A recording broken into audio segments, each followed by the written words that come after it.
He was a single dad barely making ends meet when a wrong call woke him at 2 a.m. Most people would have ignored it, but he didn't. He got in his truck and drove into the rain, never imagining who would be waiting, and how that night would change 3 lives forever. If heartfelt, powerful stories about second chances and quiet courage move, you make sure to subscribe and join us. Now, let's begin. Single dad got a wrong call at 2 a.m. He showed up anyway, and the heiress asked him to stay forever. The rain didn't start with a whisper that night. It came like a warning, heavy, relentless drumming on the tin roof of the modest one-story home in the outskirts of Trenton, New Jersey. Miles Cooper was just finishing the last of the dishes in the sink, hands raw from the warehouse shift and still faintly smelling of motor oil and old cardboard. He glanced at the clock, 1:57 a.m.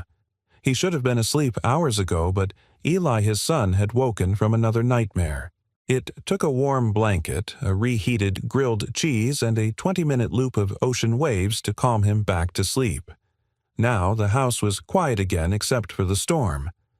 Miles dried his hands, picked up his old mug, and poured the last of the lukewarm coffee. That's when the phone rang. He stared at it. Unknown caller. 1:59 a.m. He should have let it go to voicemail. No one called with good news at this hour, but something in instinct he couldn't name made him pick it up. "Hello," he said, voice low. There was a pause. Then a woman's voice cracked and uneven. "Please, don't hang up. Just come." 1425, Willow Creek. I can't breathe. Please." Click. Miles blinked, looked at the screen. The call had ended. The house was silent again, save for the hum of the fridge and the distant roar of rain. It would be easy, normal, even to dismiss the whole thing as a prank, a wrong number, maybe even a bad dream. But the woman's voice. Something in it wasn't fake. It wasn't playing for attention. It was raw, ragged, real. He stepped into Eli's room and checked on him curled under the space-themed blanket, clutching his stuffed bear like it was the last safe thing in the world. Miles brushed the boy's hair back, whispering a silent apology. 2:07 a.m. The truck engine groaned as he turned the key headlights, cutting through sheets of rain. Willow Creek Drive was 15 minutes north, winding into the wooded hills above town where the old estates were remnants of another century's wealth. Miles had been there once years ago, delivering granite tiles for a renovation job. But 1425. That address didn't ring a bell. The GPS led him past gated properties and moss-covered signs until he reached a rusted mailbox nearly hidden under ivy. 1425. Willow Creek. No gate. The driveway stretched uphill like a tunnel between towering oaks. He hesitated. His heart thudded. This was insane. He didn't know who was up there. What if it was a setup? But he thought of that voice again, the way it cracked like something had already broken inside it. He drove up the winding path. The mansion, if it could still be called that, stood like a shadow out of another time. Stone walls streaked with moss. Shutters hanging crooked. The front porch sagged slightly, and the brass knocker was tarnished green. But the porch light was on. Miles killed the engine and stepped into the downpour. He took the steps 2 at a time and knocked. Silence. He was about to knock again when the door creaked open. She stood barefoot in a silk nightgown, drenched at the hem. Her hair clung to her face, dark and wet, and her eyes were rimmed with red. She held a crystal glass loosely in one hand, half full with something amber and shaking. And she looked at him like she had seen him before. Or maybe wished she hadn't. "You're not him," she whispered. "No," Miles replied gently. "I got a call. This address. A woman in distress." She blinked, looked past him into the rain. The glass slipped from her fingers, shattered on the marble floor.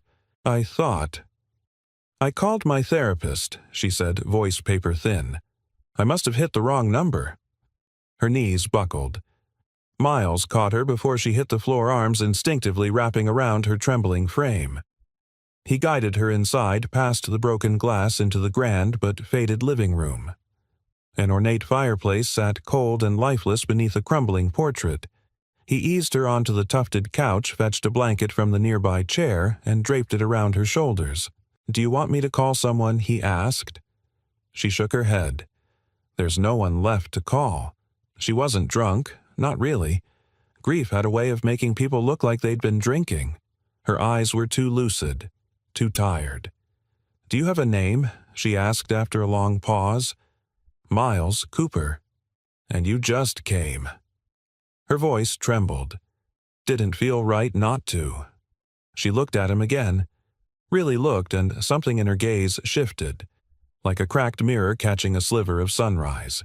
"I'm Alina Royce," she said, "and I haven't let a soul in this house in 4 years." The fire sputtered to life minutes later. Miles had found matches and dry logs in a bin near the hearth.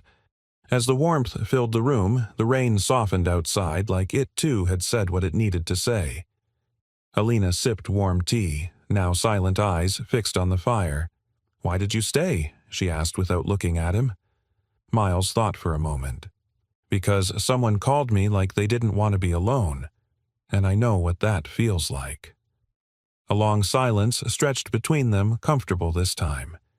He stood unsure if it was time to go. "You don't have to leave yet," she said softly. He turned. "You can sit a while, if you'd like." Miles nodded and lowered himself back into the armchair. Outside, the rain had not stopped, but inside something had begun. Something small, something human, something that stayed.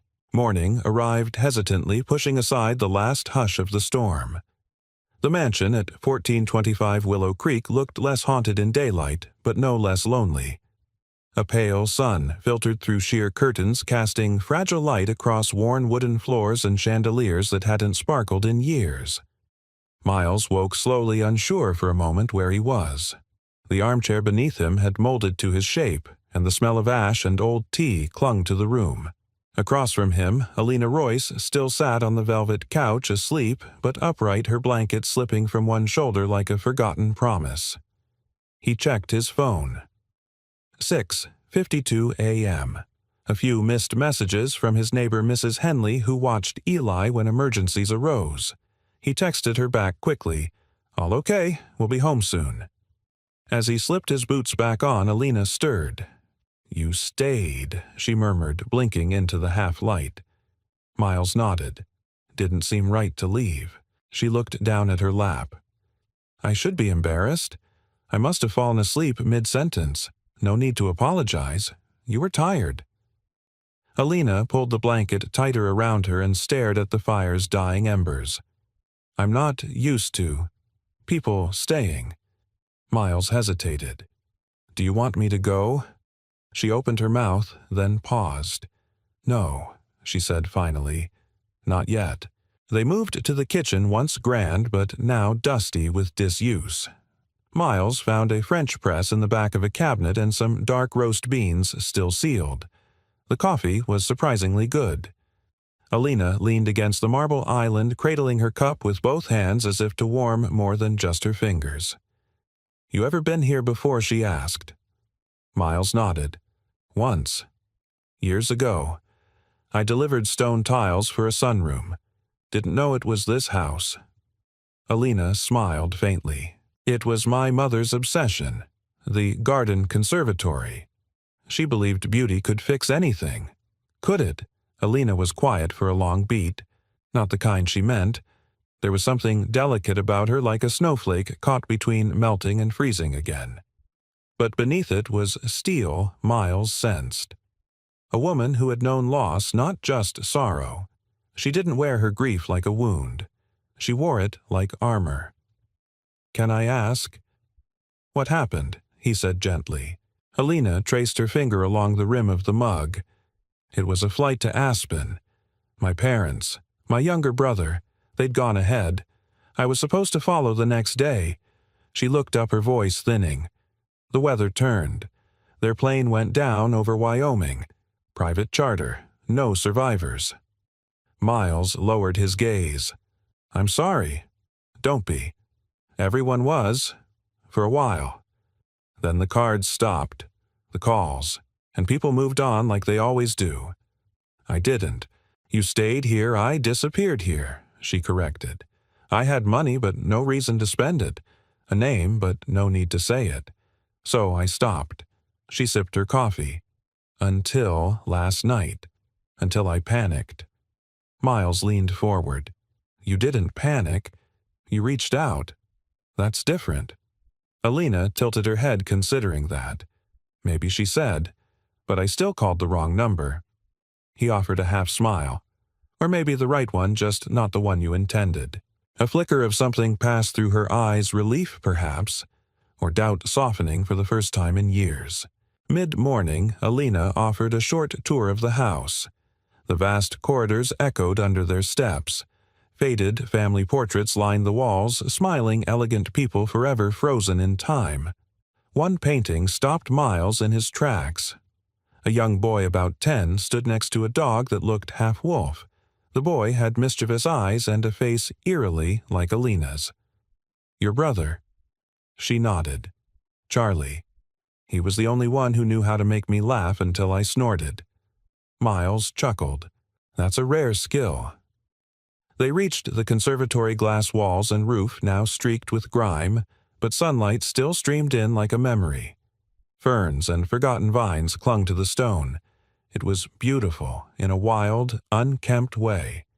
This used to be my favorite place, she said, before I stopped growing things. Miles looked at her then at the dirt-crusted planters. You ever think about starting again? She shrugged. What for? Who would see it? You. Before he left, Alina walked him to the front door. She held it open, the wind tugging at her sweater sleeves. Thank you for coming, she said softly, even if you weren't supposed to. You're welcome. Miles hesitated. Look, my son, Eli, he's 9. He's different, special. If I'd told someone else last night I had to leave him with a neighbor so I could check on a stranger in a storm, they'd think I was crazy. Alina smiled, something flickering to life in her expression. But you did it anyway. Yeah, he said. Because sometimes people need someone to show up. She nodded. Then after a pause, would you come back? Maybe, if you're ever not working. You know the garden could use some help. Miles didn't answer immediately. He thought of Eli, who always asked where he went, who often asked why his mother never came back. Maybe he said, if the coffee's as good next time. She laughed quietly. Deal. As he drove down the long, winding path back into the world, Miles glanced at the rearview mirror. The mansion still stood like a memory, but now it didn't seem so empty. And somewhere behind its windows, someone who hadn't asked anyone to stay in 4 years just had. The next few days passed like an echo. Miles couldn't quite shake. He returned to his daily routine, early shifts at the loading dock, grocery lists scribbled in fading ink, helping Eli with his reading exercises, but something had changed. It wasn't just the memory of the rain or the firelight warming Alina's face. It was the feeling that he'd been invited into someone else's silence and asked in a wordless way not to leave it behind. On Thursday evening, he found Eli sitting cross-legged on the living room rug, organizing his world into neat, color-coded piles, red cars, blue marbles, yellow blocks. Dad, Eli said without looking up, when people go away, does it mean you did something wrong? Miles froze. His heart tightened in that slow, familiar way. Nobody, he said, gently kneeling beside him. Sometimes people go away because they don't know how to stay. That's not about you. You came back, Eli said, setting a red car down carefully. Miles smiled. Always. That night, while Eli slept with his hand still resting on the edge of a toy fire truck, Miles sat at the kitchen table with a mug of tea and his phone. He stared at Alina's number still saved as unknown, his thumb hovering over it. Then he pressed call. She answered on the second ring. Miles. Hey, he said. Hope it's okay. I called. More than okay, she replied. I was hoping you might. I was wondering if the garden still needs help. A soft laugh. It needs more than help. It needs a resurrection. I've got Saturday off. Come by. I'll make coffee." And just like that, he was going back. Saturday morning arrived crisp and gold with early spring light. Eli insisted on coming, and Miles hesitated. Alina hadn't met him yet, not really. What if it overwhelmed her? But something in his son's quiet hopefulness made him say yes. They pulled up to the estate just after 9 a.m. Eli sat silently in the passenger seat, eyes wide as the old house came into view. "It looks like a castle," he whispered. Alina stood at the door before they knocked. She wore jeans, gardening gloves, and a flannel shirt with sleeves rolled to her elbows. The sight of her outside that house looking more alive than the first time they met struck Miles like sunlight through clouds. "You must be Eli," she said, crouching down slightly. "I've heard good things." Eli glanced at his dad, then nodded once. "I like castles." "Then you're going to love the greenhouse," she smiled. The conservatory was a glass and iron skeleton of its former self, overgrown and tangled, but still beautiful. Ivy reached toward the cracked panes like it was trying to remember the shape of light. Soil sat dry in the planters. Beneath one table, a broken trowel lay like a forgotten relic. "This is where my mother used to teach me Latin names for flowers," Alina said, brushing dust from a terracotta pot. "I hated it. But now, I don't know, maybe it was her way of holding on to things that bloom." Miles rolled up his sleeves. "Let's give her something worth holding again." Eli wandered quietly from planter to planter, touching leaves, whispering names he made up on the spot. Crawly green, spiky snake vine, leafy sea monster. Alina laughed when he told her a geranium was secretly a superhero. It wasn't a polished, polite laugh. It was sudden, real, and it startled her enough that she looked down almost embarrassed. Miles noticed. "You don't laugh often, do you?" Not, since she replied softly, the sky fell. He didn't press her. Some wounds he knew needed time before they were named aloud. Instead, he changed the subject. "This place has bones. We could sand down the benches, clear out the broken pots, even build a new compost bed outside." Alina smiled. "Are you offering to be my garden architect free of charge?" he said. "But I accept coffee as currency." As the day wore on, the three of them fell into a quiet rhythm, digging, clearing, organizing. Alina moved with the cautious determination of someone learning how to live again. And Miles watched Eli do something rare, relax. At one point, Eli tugged Alina's sleeve and pointed at a patch of old moss near the garden wall. "It's soft," he said, "like the carpet in my favorite book." She knelt beside him, touching it. "It is," she said. "I used to sit here with my brother. He'd make up stories about the vines being dragons." "Did he go away?"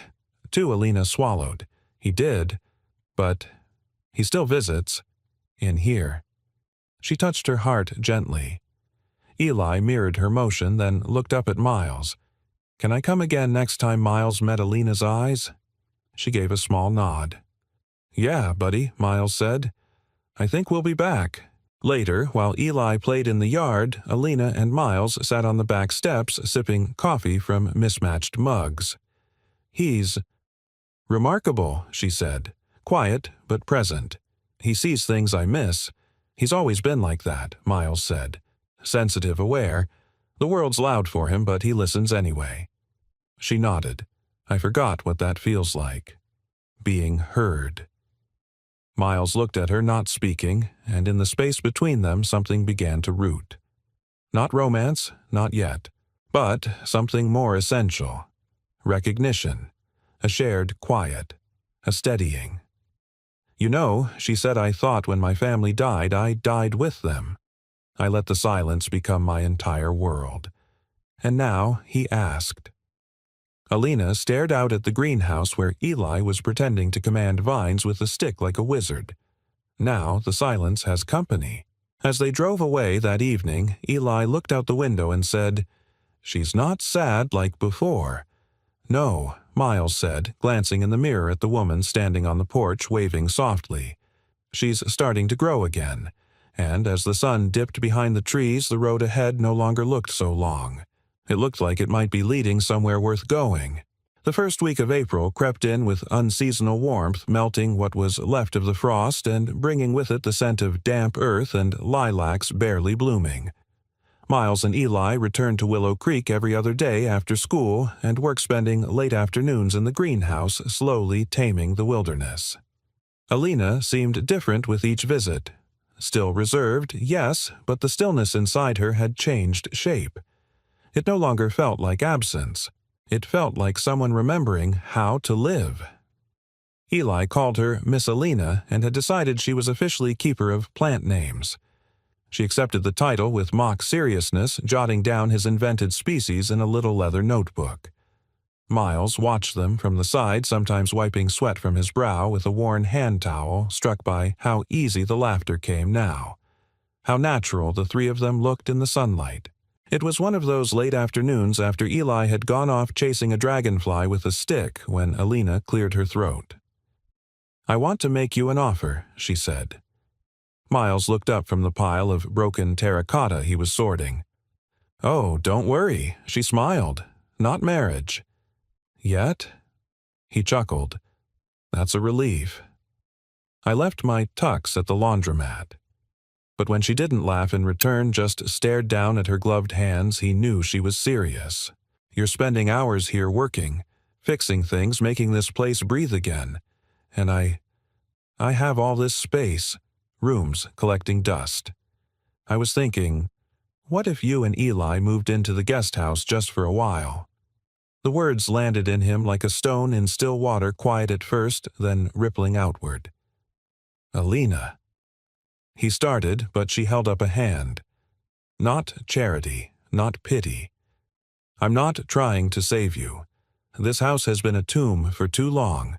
But when you and Eli come here, it feels like something new is growing, and I want more of that." He didn't respond right away. She didn't rush him. He looked past her to the greenhouse now cast in the gold of the setting sun, where Eli crouched beside a cluster of budding tulips. Then down to his own calloused hands, stained from years of work that rarely paid enough. A part of him wanted to say yes, wanted it so badly he ached. But another part hesitated. "I've spent my whole life working for everything we have," he said slowly. "We don't take handouts. I've made a point of that. For Eli's sake." "Then don't think of it as a handout," she said.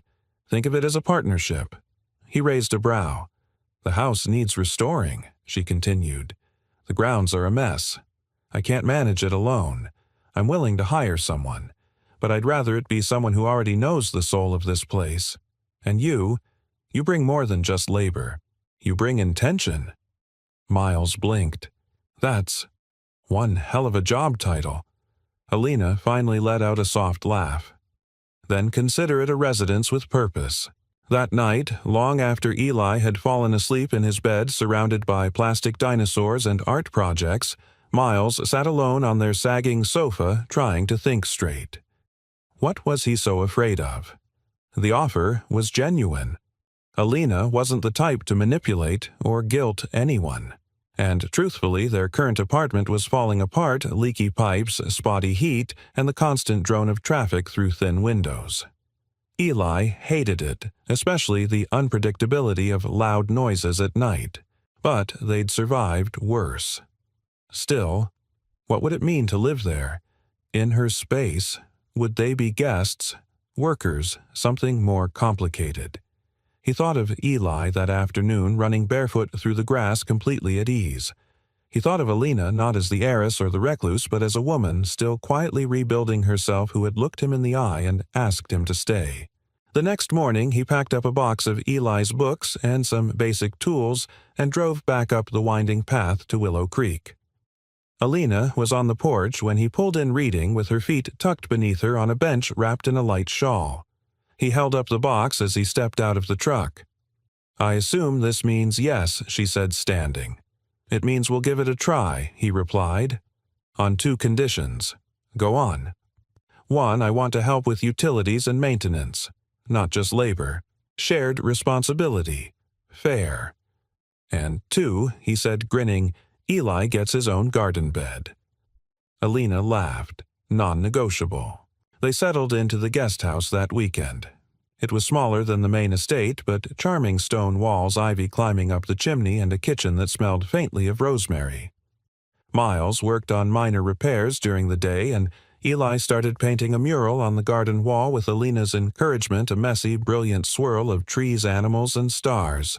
That Sunday evening, after Eli had fallen asleep curled against a pillow he declared smelled like leaves, Miles and Alina sat on the back steps watching the fireflies blink to life. "It's strange," she said, voice low. "I thought I'd feel like I was losing something. Giving up control, letting someone in. And do you—" She shook her head. "No, it feels like I'm getting something back." He didn't speak. He didn't need to. They sat in the stillness side by side, not touching but tethered by something just as strong. The moon rose full over Willow Creek that night, casting the house and its gardens in soft silver.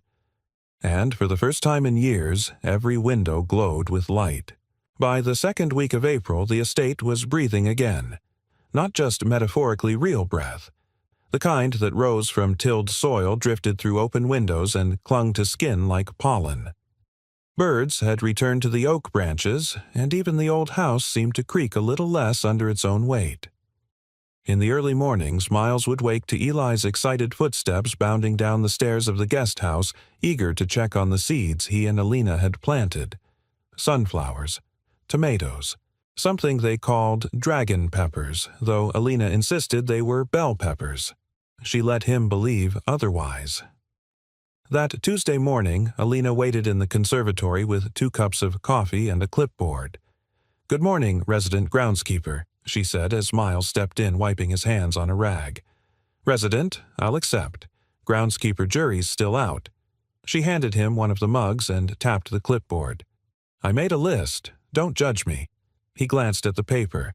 Notes, sketches, and color-coded to-do items filled the page. It was obsessive in the most endearing way. "Alina, this is either genius or mild madness." "Both," she replied cheerfully. "I used to do this kind of thing when I was still in corporate, except it was boardroom layouts and event charts. You worked in the family business." Her smile faltered slightly. "For a while, until everything ended." Miles sipped his coffee, giving her space. "I wasn't supposed to be the heiress, you know," she added quietly. "Charlie was the favorite, the golden one. He was younger, but more like my father, charming, bold, always the one with the bright ideas." She reached into a drawer beneath the old potting bench and pulled out a worn photo. 2 kids sitting in the sun mud on their clothes, a garden hose coiled nearby. The boy was grinning. The girl, Alina, had dirt smudged across her cheek, but a rare, genuine smile. "He wanted to build a flower maze," she said. "Said we could charge tourists $5 to get lost." Miles laughed gently. "Smart kid. He was brilliant, and impulsive, and kind." She paused, and then one winter he didn't want to wait for the family to travel together. Took the earlier flight, the one I was supposed to be on. The weight of her voice landed softly like snow. "I changed my ticket last minute. Cold feet, or maybe just intuition. I told him I'd meet him there. And then—" Miles reached out and placed a hand gently over hers. "You're not responsible for that choice." "Aren't I?" she whispered. "I stayed." He didn't. "You survived," he said. "That's not a crime. It's just cruel math." She looked at him, her eyes brimming but not yet spilling. "It still feels like betrayal." Later that afternoon, Eli came running through the conservatory doors, waving something in his hand. Miss Alina, look." He held out a small leaf shaped like a heart speckled with purple. "I found this near the willow. It's magic." Alina crouched to his level, studying it like a rare specimen. "You might be right. I've never seen one quite like it." Eli beamed. "Can I put it in my book?" "Only if you give it a proper Latin name," she teased.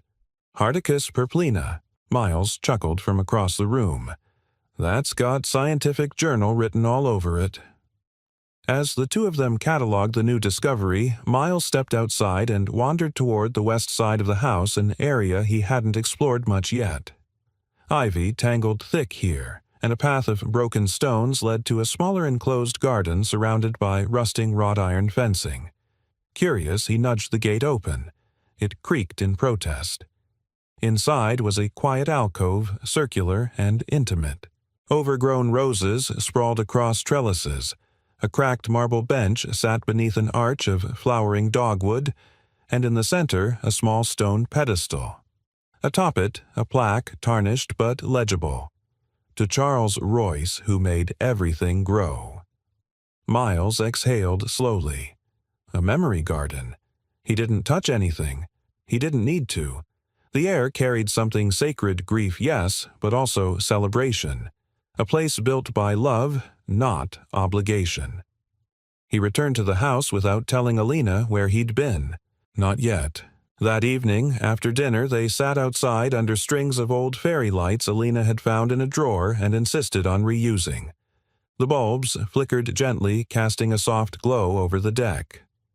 Eli had fallen asleep, curled in a hammock with a book half open across his chest. A drawing of Hardicus purplina had fallen to the ground. "He's happy here," Alina said. "Yeah," Miles replied. "He hasn't clung to me at night since we moved in." She looked at him, then not just looked, but saw him.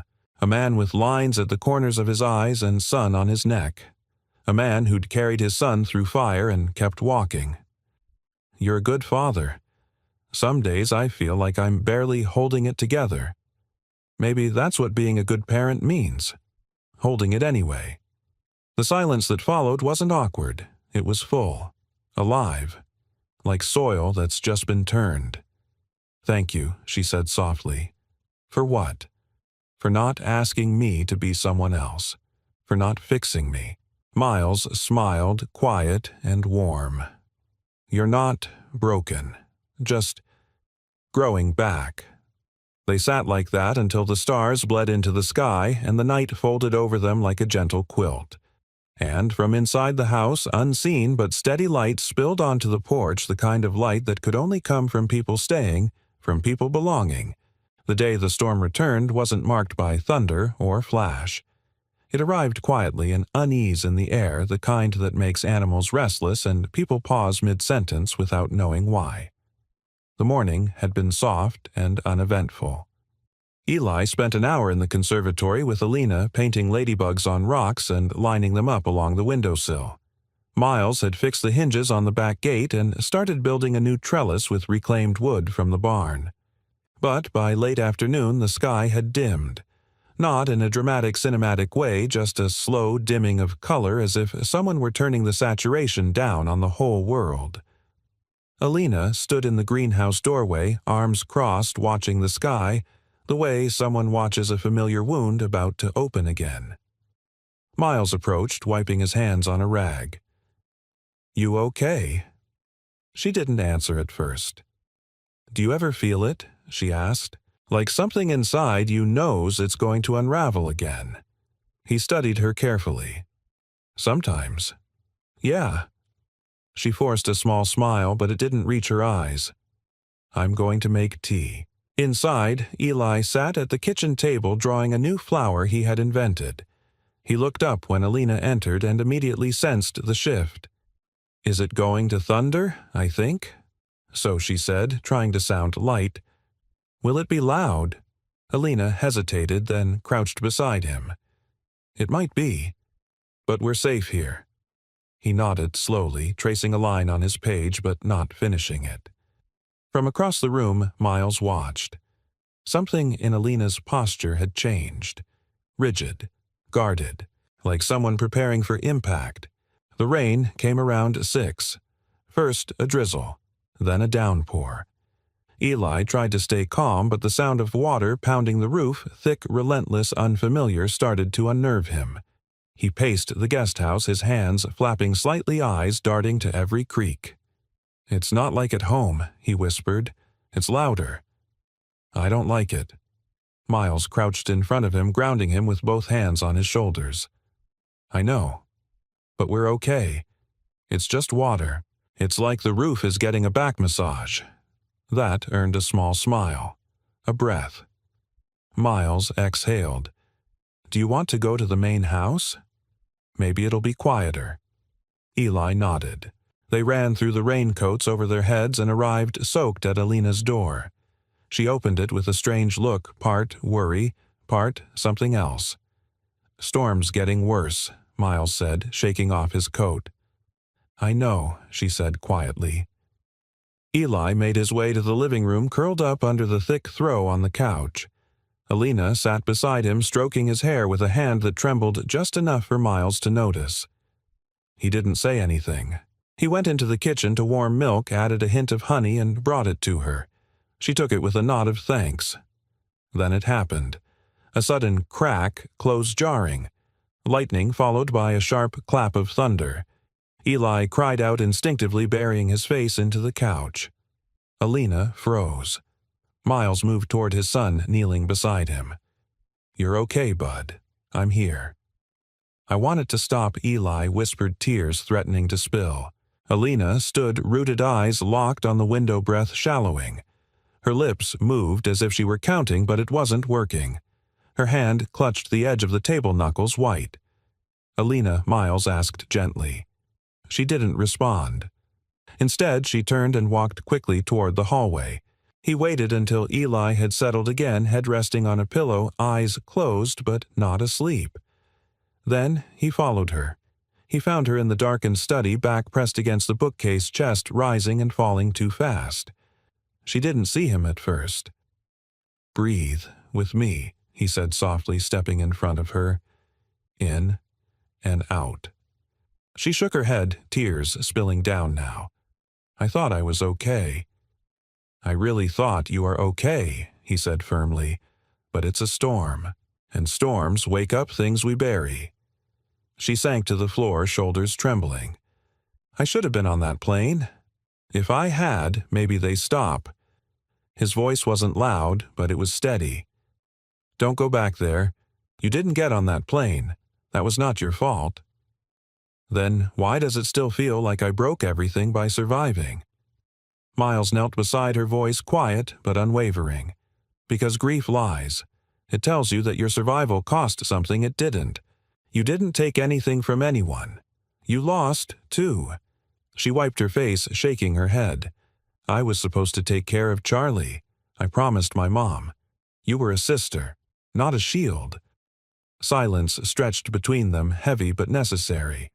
Then after a moment she whispered, I'm scared of being whole again. Of forgetting. You're not forgetting, he said. You're making room.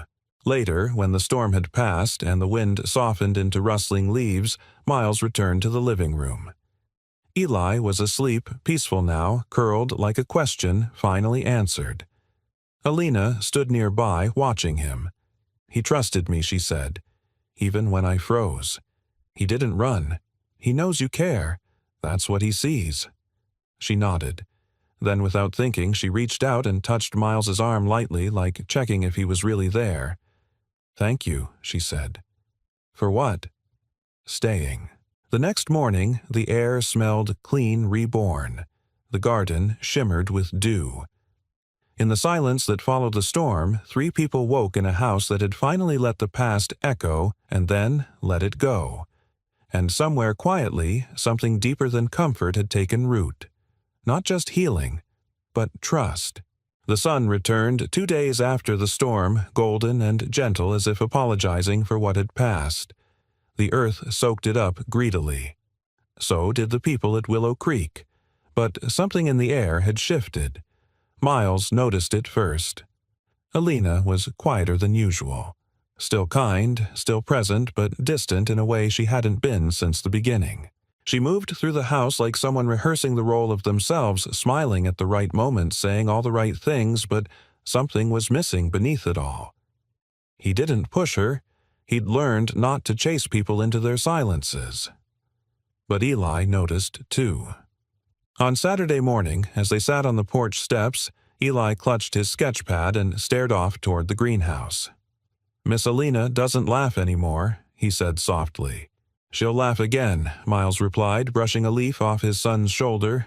"Did I do something wrong?" The question hit Miles like a sudden wind. "No, buddy. Not at all." Eli pressed his pencil down a little too hard, snapping the tip. "She liked my dragon peppers. She still does." Eli didn't reply. He got up and walked into the house.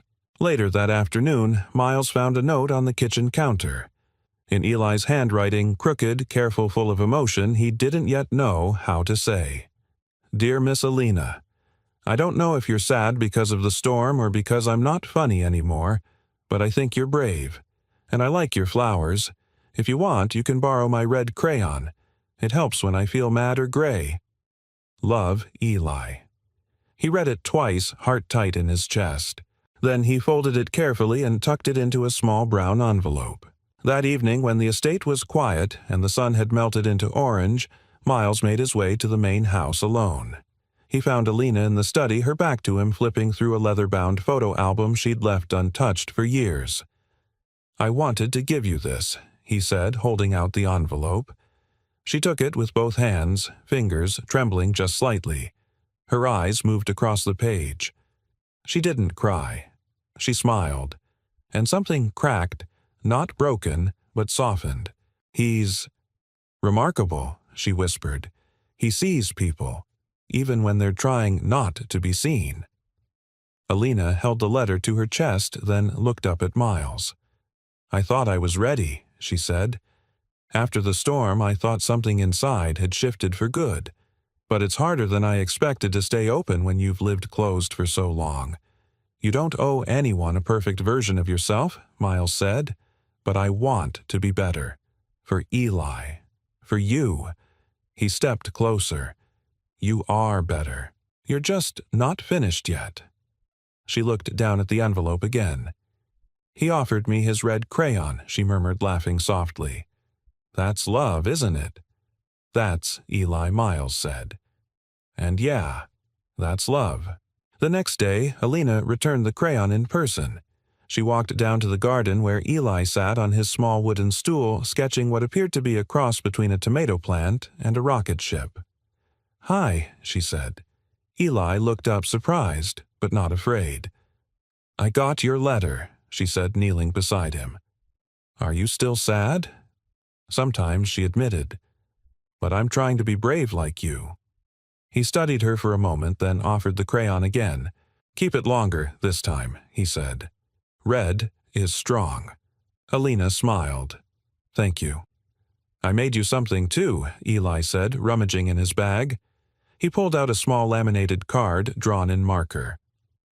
"Official Garden Club membership. Miss Alina. Level Brave Flower." She took it like it was a medal. Later, Alina found Miles in the workshop sanding down an old bench. "I want to reopen the greenhouse," she said, eyes glowing. "Not just for us, for other kids, other families." Miles paused mid-sanding. "You mean like a program?" "Yes. Art, gardening, sensory spaces, a place where kids like Eli and parents like you can feel safe." He turned to her, eyes full. "That's a big step. It's not just about healing anymore," she said. "It's about giving something back. Charlie would have wanted that." Miles nodded slowly. "Then let's build it right." In the following days, Alina and Miles began drawing up plans. She reached out to contacts in her old network, therapists, educators, designers. For the first time in years, she returned to her name. Not as an heiress, but as someone with purpose.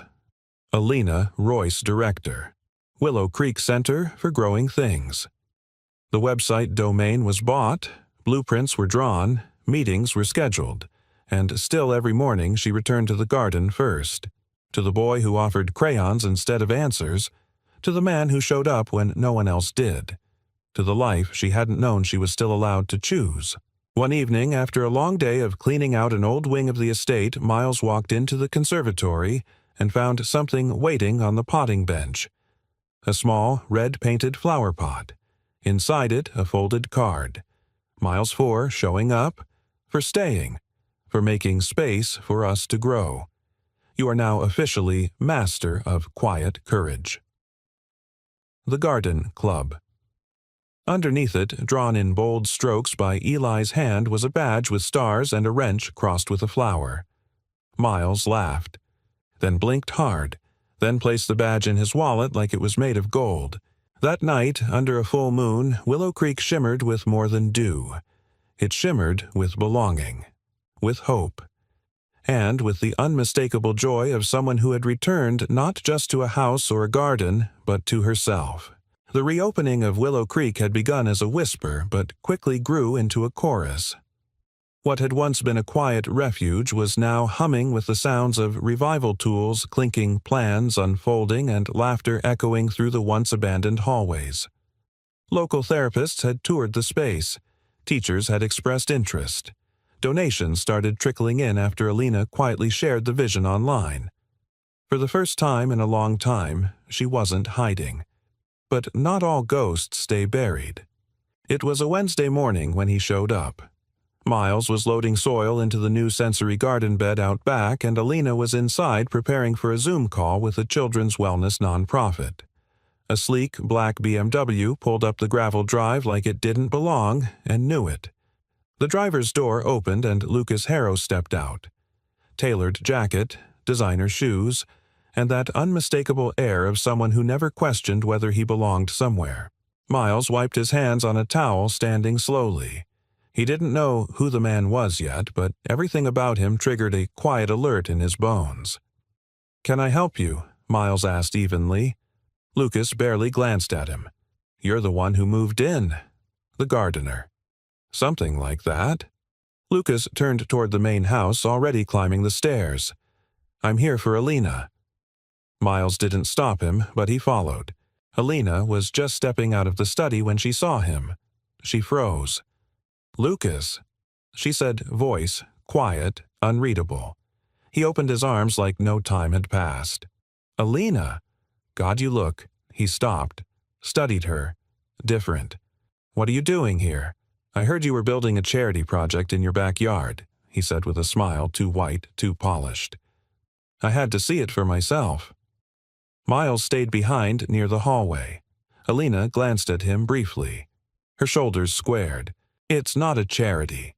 It's a center for families, for kids who need a place to feel safe." Lucas shrugged.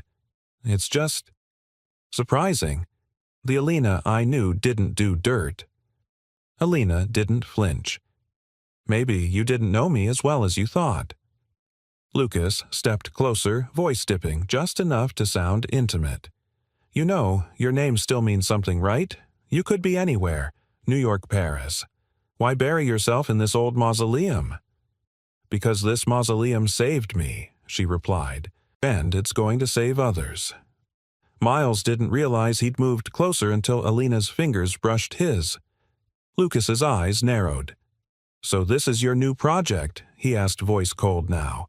"Handyman turned life partner?" "Don't," Alina said, calm but firm. "Don't diminish people because they live differently than you." Lucas scoffed. "I'm just saying, be careful. This place is your last name. You start inviting people in, especially ones with stories. It doesn't take much to ruin what's left of your reputation." Miles stepped forward, then quiet but steady. "You should go." Lucas laughed bitterly. "Of course. The muscle speaks." But Alina stood straighter. "Lucas," she said, her voice now sharp with grace.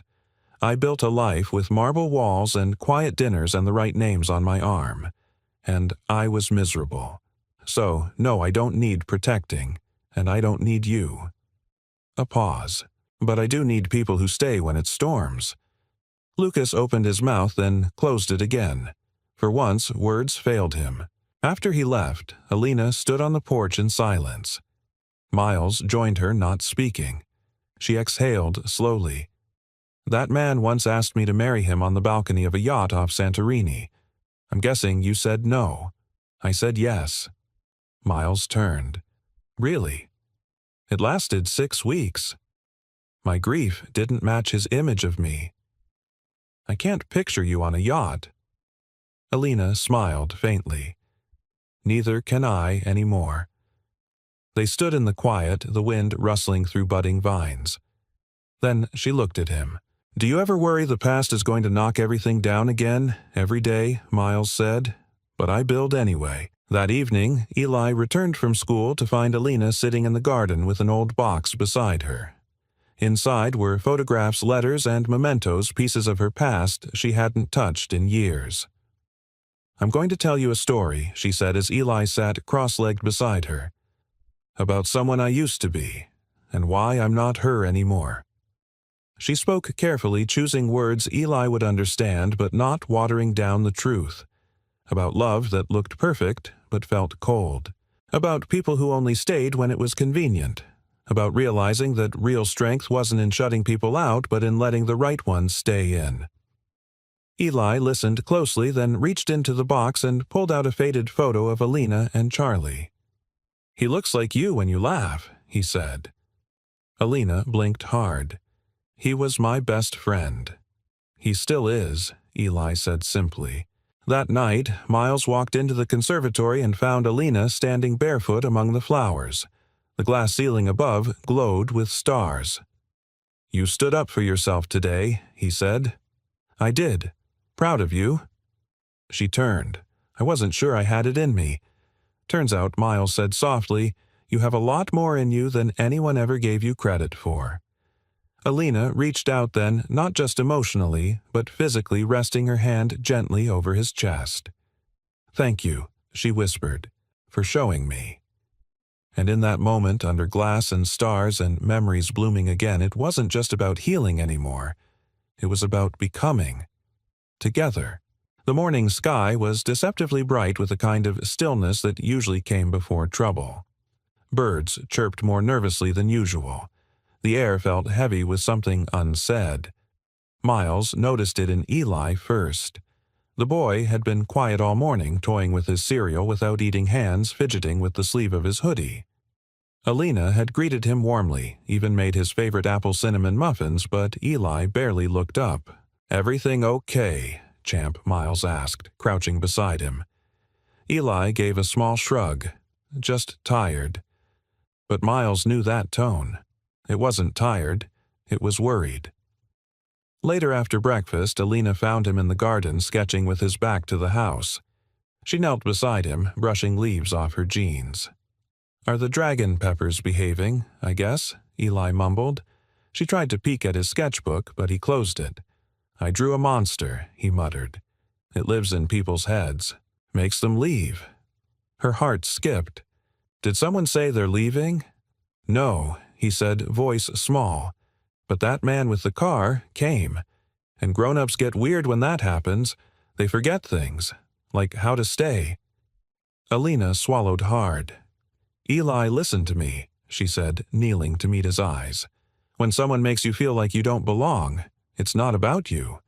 And when someone does make you feel safe, that's real, and it's not going anywhere." But he looked away, unconvinced. By noon, Eli had vanished. Miles noticed first. 1 minute he was trimming vines along the fence. The next, Eli's sketchpad was left open on the garden bench, pages fluttering in the breeze. Panic hit like a gut punch. "Alina," he called, already running. "Where's Eli?" She appeared from the back corridor, eyes instantly widening. "He was just in the garden. He's not there now." They searched the greenhouse, the guest house, every hallway, every closet. Nothing. Then Alina spotted the broken latch on the side gate, a muddy sneaker print, leading toward the woods behind the estate. The forest was dense damp from last week's storm. Alina ran beside Miles' branches, scratching her arms, breath ragged but unstoppable. "He doesn't do well in unfamiliar places," Miles said. "He shuts down, or gets fixated." What would he fixate on? Miles blinked. The old train line. He read about it in a brochure, said it was where the quiet goes. Alina's eyes sharpened. "I know where that is." They split paths, Miles circling the perimeter, while Alina cut through the lower ridge where wildflowers grew in clusters and the old rail lines curved toward the river. That's where she saw him. sitting on the mossy edge of a broken platform, knees pulled to his chest backpack beside him like a loyal dog. Alina stopped a few feet away, catching her breath. Eli. He didn't turn. "You found me fast," he murmured. "You didn't want to hide," she said gently. "You just didn't want to feel invisible." He wiped at his face with his sleeve. "I thought maybe if I disappeared first it wouldn't hurt as much." Her voice broke slightly. "Is that what you think we'll do?" Eli didn't respond. Alina sat beside him, silent for a long moment. Then, without speaking, she took off her cardigan and wrapped it around his shoulders. "When my brother died," she said slowly, "I thought everyone else would leave too. So I started pushing them away before they could." She turned to him. "But then you gave me a red crayon." Eli sniffled. "That's just a crayon." "No, it was a bridge. It meant, I see you. And you know what, Eli, I see you. And I'm not leaving." He looked up at her, eyes glassy. "Not even if the man with the car comes back. Especially not then." Miles arrived minutes later, nearly collapsing with relief. He dropped to his knees and pulled Eli into a hug so tight the boy squeaked. "You scared me, bud," he whispered into his hair. "Sorry," Eli murmured. "I thought you were going to go away." "Never," Miles said. "You hear me? Never." Alina stood a step back, her arms crossed over her chest as if holding in something sharp and raw. Miles rose and looked at her. "He said he thought we'd leave because Lucas came." She nodded. "We need to show him what staying looks like." That evening, back at the estate, Eli sat between them on the porch, swing a blanket over his lap and hot cocoa in hand. The stars peeked through clouds above. Crickets hummed. "I think I don't like goodbye," Eli whispered. "Me neither," Alina said.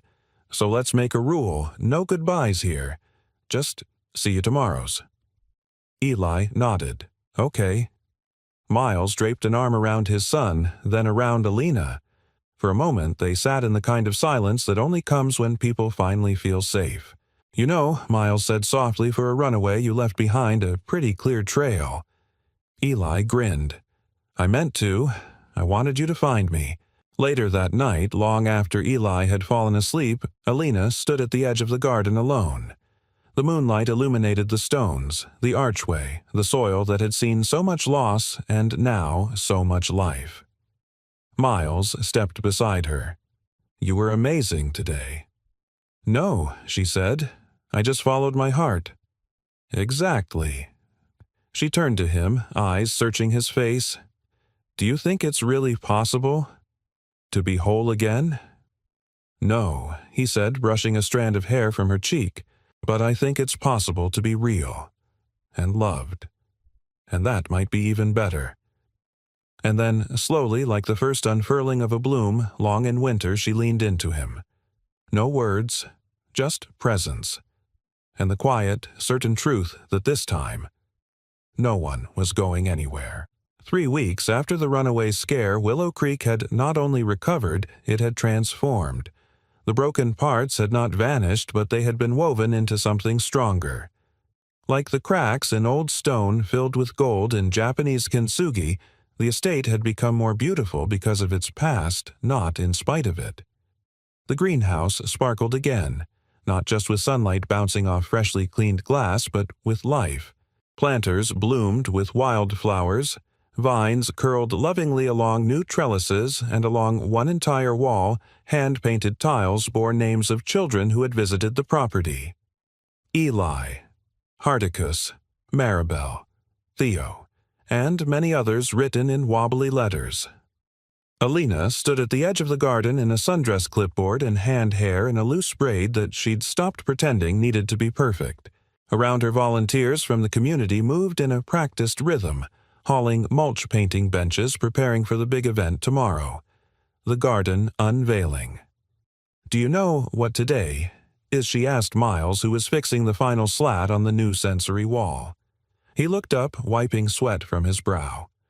"If you say your birthday, I'll panic because I didn't get you anything." "Not quite," she smiled. "Today marks 100 days since you answered the wrong call." He paused. looked around, then at her. Funny how the wrong call turned out to be exactly the right one. "You were my rescue," she said quietly. "You were mine too." Alina's eyes shimmered, but she didn't cry. She didn't need to anymore. She had learned how to feel without unraveling. Inside the main house, Eli sat at the kitchen table with his newest friend Maya, a girl his age with selective mutism. She'd been brought by her aunt a week earlier, and to everyone's amazement, Eli had been the first person she'd willingly communicated with using drawings, hands, and the language of shared space. Today, they were building wind chimes from old spoons and ribbon, quiet music for quiet minds. Alina watched them for a moment from the doorway and felt her throat tighten. This was what healing looked like, not a grand epiphany, but a child humming while they create. A room that once echoed with emptiness, now echoing with possibility. That afternoon, Alina held the first staff meeting in the sunroom. It was just her Miles, a part-time counselor named Rosa, and a local therapist who volunteered every Tuesday. They sipped sweet tea and went over the schedule for the launch. "Do we have enough chairs?" Rosa asked, flipping through the checklist. "Enough to seat a small village," Miles replied. "Press?" Alina asked. Local paper confirmed. Rosa nodded. "They want to feature your story." Alina stiffened slightly. "Don't worry," Miles said, touching her hand. "You control what's shared." She nodded. "I'm not hiding anymore, but I want the focus to be on the kids. The place. Not me. Then that's what it'll be." That evening, Alina and Miles walked the perimeter of the estate together, checking last-minute details. Solar lanterns lit the pathways. The repaired fountain burbled at the center of the courtyard. There was music in the air, soft wind leaves in motion, the murmur of new life settling into old bones.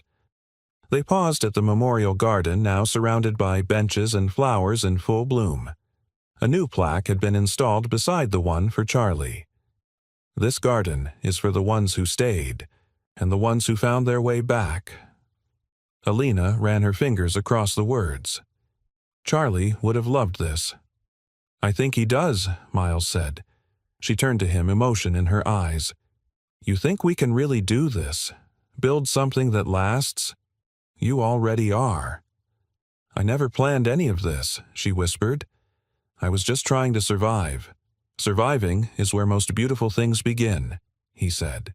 Back inside, Eli sat on the couch barefoot, reading a book out loud, quietly as Maya traced the words with her finger beside him. "Do you think we'll have balloons tomorrow?" he asked as Miles tucked him in later that night. "I think we'll have too many." Miles smiled. "What color do you want, green? Like growing." "Perfect." Eli looked up at him. "You think Miss Alina's happy now?" Miles paused. "Yeah, I do. She has the smile that stays now, not the sad kind." Later in the conservatory, Alina stood barefoot among the blooms watching fireflies blink across the lawn. Miles stepped behind her, wrapping his arms gently around her waist. "We're not who we used to be," she said. "We're better." "What if something happens again? What if this is temporary?" "Then we love it while it lasts," Miles replied, "and fight to make it stay." She leaned back into him. "I'm scared," she whispered. "So am I. But I'm not leaving." The words settled into her like roots finally breaking through stone. The night before the garden unveiling, the house glowed with a soft golden stillness. No alarms, no ghosts, only peace. Outside, beneath a sky inked with stars, Miles turned to Alina and reached for her hand. "There's something I want you to know," he said. "What? No matter what comes tomorrow or the day after that, this is home. You, Eli, me, this weird, wonderful patch of earth. It's not where I expected to be, but it's where I was always meant to arrive." She closed her eyes. "Then stay. Forever," he whispered. And in that moment, quiet, lit only by moonlight and the warm breath of spring, the house that had once been a mausoleum became something new. A sanctuary. A beginning. A promise kept. The morning of the garden unveiling arrived bathed in gold. Not the harsh kind, but soft light, gentle and full, as if the sun itself had slowed down to witness something sacred. Alina stood on the wraparound porch barefoot, and still a mug of tea warming her hands. From this vantage point she could see it all, the banners fluttering from the willow trees, the canopies being raised, the tables lined with hand-painted pots and tiny jars of wildflower seeds with tags that read, "Take something that grows." What struck her most was the sound. Not silence, not the brittle echo of loneliness that had defined this house for too long, but the music of people arriving, children, laughing volunteers, calling out friendly greetings, shoes, crunching gravel, the low hum of new beginnings. Behind her, inside the house, Miles was helping Eli into the green shirt they'd picked out together. The one he'd insisted matched the garden. Maya, now a constant weekend guest, helped pin a leaf-shaped badge to his chest that read, "Junior Garden Guide." The title was his idea. The pride in his eyes. That was all Alina. She exhaled, pressing her palm to her heart. This wasn't just a ceremony, it was a return. To life, to joy, to herself. The guests arrived slowly at first. Neighbors, teachers, parents of children with special needs who had heard about the sanctuary Alina was building. Then more came strangers with curious eyes, caregivers holding trembling hands, skeptics who left with tear-stained cheeks. Alina stood by the gate as they came through, greeting each with a softness that was no longer learned but lived. "Welcome," she said, again and again, and meant it. Miles stood just behind her, offering water bottles, directions, and the occasional joke. His quiet, grounding presence was like the fence posts around the property, unmoving, always there, holding the structure in place. And Eli, he led 3 younger children on a tour of the garden beds, explaining how the flowers were not just pretty but strong, and how dragon peppers were definitely real, even if the grown-ups said otherwise. He didn't flinch when one child cried. He didn't run when the crowd got loud. He stayed and shined. At noon, Alina took the small stage beneath the sycamore tree. Rosa had offered to speak, but Alina shook her head. No more hiding. She stepped up, adjusted the mic, and paused to let her breath catch up with her heart. "Some of you know me. Many of you don't. My name is Alina Royce. This house belonged to my family for generations. It has seen holidays, heartbreak, laughter, and silence. For a long time after my family died, I lived in that silence. I thought it was safer. I thought healing meant disappearing." She looked down, then up again. But then a stranger answered a phone call that wasn't meant for him, and he showed up anyway. Her eyes found Miles in the crowd. He smiled just a little and lowered his gaze like he couldn't quite hold the weight of what he meant to her. That one act of kindness unraveled everything I thought I knew, and planted something new. So today we open these gardens not just in memory of those we've lost, but in honor of those who stayed. Those who show up. Those who say, "You are not alone." She gestured to the children now planting sunflowers in the memory bed. This is for them. For you. For anyone who ever wondered if hope has a place in the world. It does, and it grows here. The applause wasn't thunderous. It was better. It was sustained. Warm. Real. That evening, after the last car had driven away and the lanterns still glowed like low stars along the path, Alina, Miles, and Eli sat in the greenhouse surrounded by what they had built. Not a charity, not a monument, a life. "I liked today," Eli said, his voice thick with the haze of impending sleep. Everyone felt safe. "You helped make that happen," Alina replied, stroking his hair. "I think I want to stay here forever." She looked up at Miles. "Me too." After Eli was tucked in, Miles returned to the conservatory to find Alina sitting in the middle of the floor, the moonlight bathing her in silver.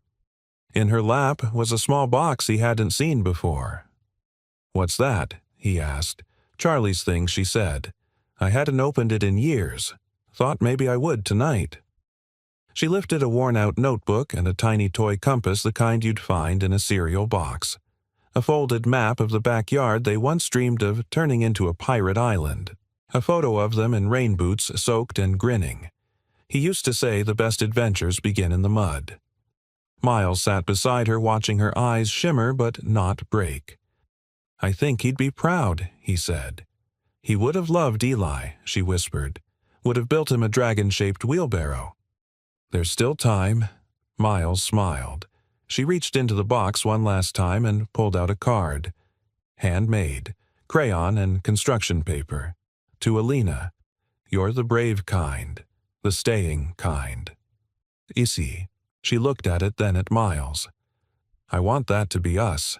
Not just visitors in each other's lives. I want to stay." "Then stay," he said, taking her hand. "As long as it takes. As long as you want." "Forever," she said softly. "If that's okay." He kissed her, then light at first, then deeper like affirmation, like sunrise, like the end of one long storm and the start of a life rooted in peace. The last light in the house went out just before midnight. But inside every room, the warmth lingered. The kind of warmth that doesn't flicker out with candles or fade with applause. The kind of warmth that remains. Because love, real love, isn't built on grand declarations or perfect days. It's built on presence, on quiet choices, on staying even when no one asked you to. And that's what they became. The staying kind. The growing kind. The kind of love you believe in again, because it came in the rain and never left. We'd love to know, where are you watching from? Share your city or country in the comments below. It always amazes us how stories like this can reach hearts all over the world. And if this story touched you, don't forget to subscribe for more heartfelt tales of kindness, hope, and the power of second chances. Thank you so much for watching. Your time, your presence, and your heart mean more than you know. See you in the next story.